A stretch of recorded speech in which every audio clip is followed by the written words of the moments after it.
రాష్ట్రంలో ఎన్నికల కోడ్ అమల్లోకి వచ్చిన తర్వాత ఎలాంటి స్క్రీనింగ్ లేకుండానే 2,000 కోట్ల రూపాయల చెల్లింపులు జరిగిపోయాయి. పారదర్శకత ఆస్కారమే లేకుండా మార్చి 16 నుంచి 26 లోపు చెల్లింపులు జరిగాయి. ఇప్పటికీ కావలసిన వారికే చెల్లింపులు సాగుతున్నాయి. ఆ నిధులు తిరిగి మళ్లీ ఎన్నికల్లో అధికార పార్టీకి అనువుగా ఖర్చు చేసేందుకు తోడ్పడతాయనే ఆందోళన వ్యక్తమవుతోంది. ఈయన ప్రకాశం జిల్లా చినకంబం ప్రస్తుత సర్పంచ్ షేక్ మహ్మద్ రసూల్.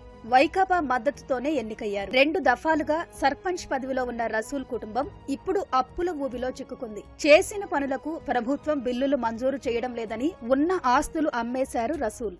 అన్ని పొలాలు గిలాలు అమ్మేశారు. ఈ అమౌంట్ మీద గొప్ప సొమ్ము లేకుండా చేశారు. మాకింట్లో కష్టముగా ఉంది జరగటము. ఏమి బిల్లులు పడకుండా ఆపేశారు. లోకంకి జ్ఞానంలో అన్నీ చేశారు పనులన్నీ. ఇప్పటికి ఏమి పడలేదు. మాకు చాలా కష్టం ఉంది ఇంట్లో సంసారం.